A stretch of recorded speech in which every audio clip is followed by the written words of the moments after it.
Hi, this is Onna, and this is Check It at the Round Table, where we discuss movies, books, music, and stuff. Today we are discussing episode 8 of Plus or Minus, the Thai BL drama series. And yes, my hair is wet, because it's very humid where I am, and I'm like, I needed to wet my hair down. So anyway, but this is our first video podcast in a long time, because Anna has been tired, and I've finally gotten everything kind of put back together. I mean, of course you guys can't see behind me. Oh, Voldemort is behind that door. So anyway, we don't talk about him. But moving on, Plus and Minus, episode 8. In this episode, this is not an entirely kid-friendly episode. I'm just going to be honest here. Now, I will say it doesn't get terribly inappropriate. I mean, how to say this? I deem some things inappropriate that others would not, and I deem some things okay, which others would deem inappropriate, because I'm me and they're them. But anyway, in this episode, Jin Yuzhen and Fu Ligong and Jin Yuzhen, why did I do that? Because of I Do Be Loved in House. But anyway, Jing and Fu Ligong decide to spend the evening together. This is hilarious in his personal opinion, because I'm going, people are just weird when they try to be romantical. I'm like, some things I get, others I sit there and go, humans are strange sometimes. But anyway, Fu Ligong is trying to think of ways to be flirtatious as he's looking at himself talking and doing all this stuff, and at the same time simultaneously Jing is in his bedroom getting everything nice, putting rose petals on the bed in different shapes, and he ends up putting a plus and a minus, which I think is kind of hilarious.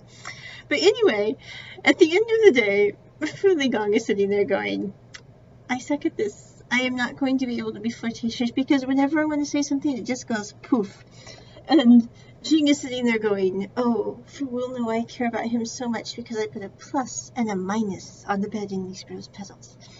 And Fu Ligong comes in, and he's like, why did you put the Mandarin sign for dirt on the bed? And Fu's like, I put plus and minus because I'm plus and you're minus, and together we balance each other out. She's like, forget it, and he just hops in the bed.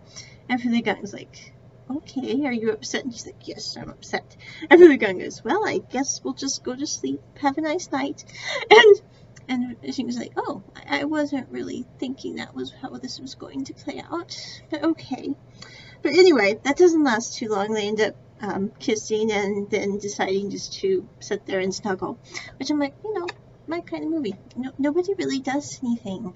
So anyway, they have that moment, as it were, with the sign for dirt. I mean, no offense, I'm like, they do remind me, someone had said in the comments this last week, they said, they really remind me of the couple from Cherry Magic of last year, Adachi and Kurosawa, I think. And I was sitting there, I'm going, they're absolutely right, because they're one of the few couples I've seen in a BL drama who, they really are so open-hearted and innocent in a way. I mean, I know that these guys are in their late 20s. I totally get this. I know they're fully adults, but still there's an innocence and childlike nature about both of them that I think is kind of fun to watch play out in this series, because they're so open-hearted about things. And also, I think the other thing that makes them a little different is neither one of them have really dated. So it really is like the first person they've ever liked. And so they have that whole, they haven't had their heart broken before in order to make them put up walls that they normally would put up in a relationship. Like, for example, when I think of I Do Be Loved in House, Shi Li is very open-hearted. Jin Yuzhen is sitting there going, I've had my heart broken before. I don't want that happening again. That was unpleasant. Whereas in this show, both of them are so open-hearted. So anyway, they have that moment. They then go, and in the middle of all this, Yuki has asked them if they would like to go camping with him and Mr. Lai. And so Mr. Lai and Yuki and Fu Ligong and Jing all go camping with Ling Ling. And Mr. Lai gets the tent up. It's all good. Yuki got his tent up quicker, and so Mr. Lai says, well, you must have been a lot better at putting things together than I am. And then Yuki's tent falls to pieces, and Yuki's sitting there like, I tried really hard. Did I do something wrong? And Mr. Lai's going, we can fix it. It's okay. And so I think it's kind of interesting because Yuki, everyone thinks, Yuki's got it all together. And I think, no one has it all together. We all have things that we're good at. We all have things that we're not good at. It just depends. Right now I'm having battles with what is it called?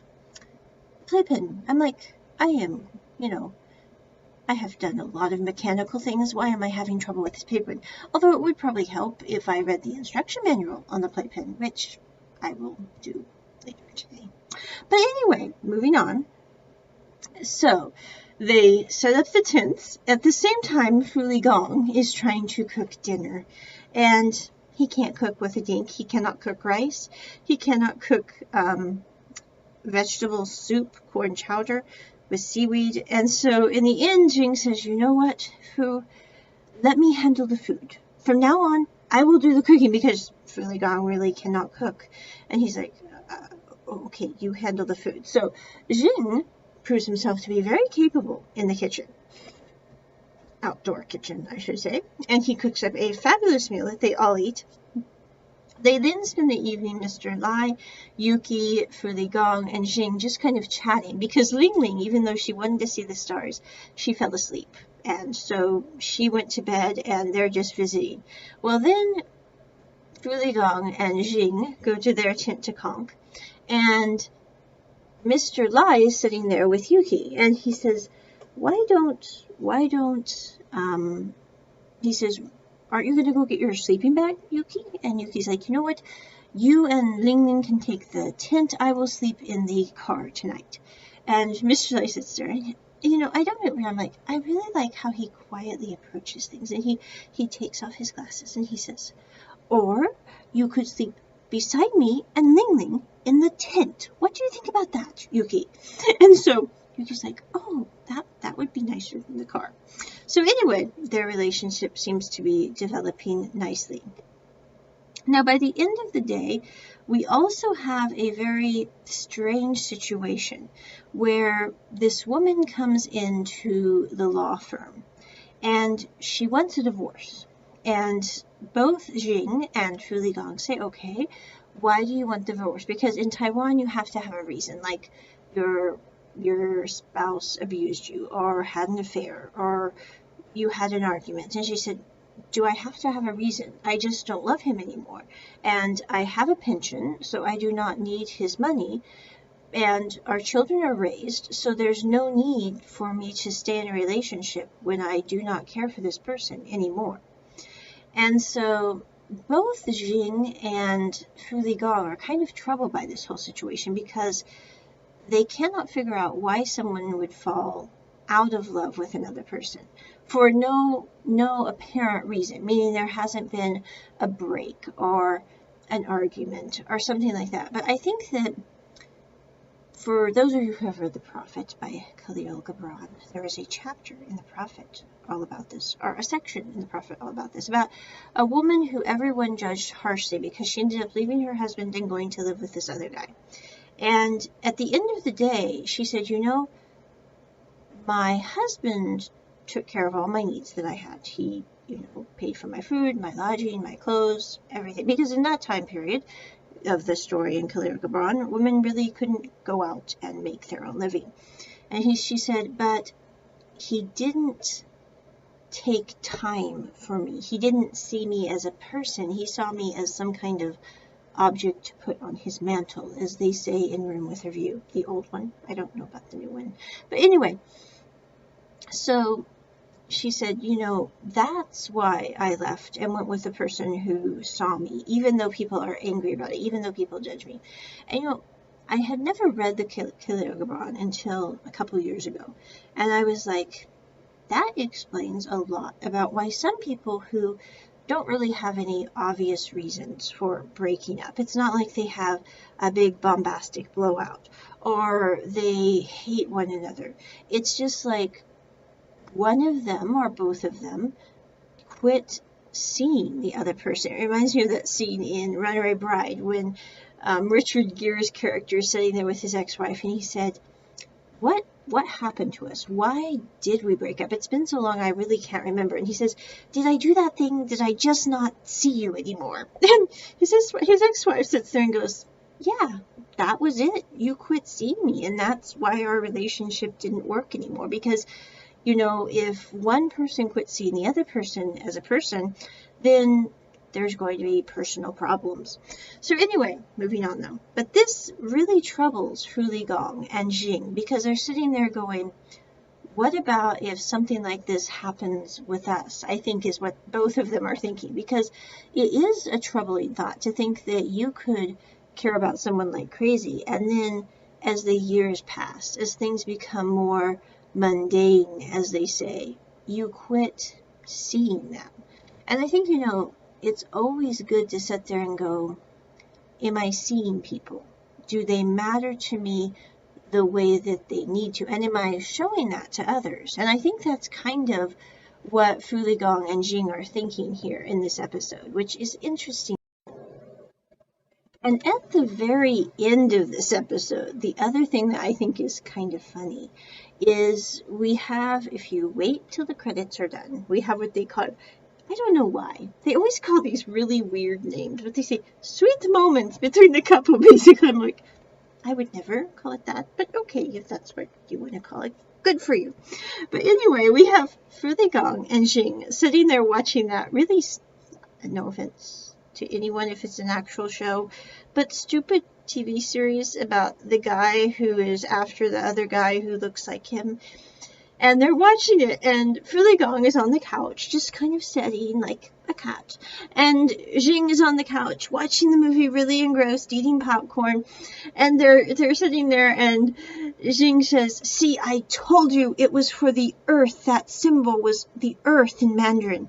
And Fu Ligong's going, okay, I'm glad for you. Have some popcorn. And he puts some popcorn in, and he goes, see, I told you, basically, aren't I brilliant? And he says, do you want to go see the movie version? And Fu Ligong, you can tell he's sitting there going, I really care about this person, but do we want to really go see this in the cinema? Isn't, you know, seeing it on the TV and the series enough torture?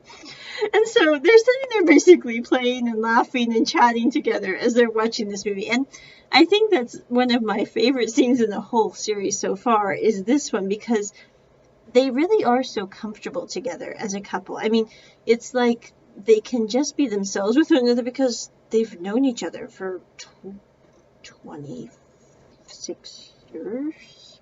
So, I mean, it's not like really they can pull any punches because they know how the other one thinks for the most part.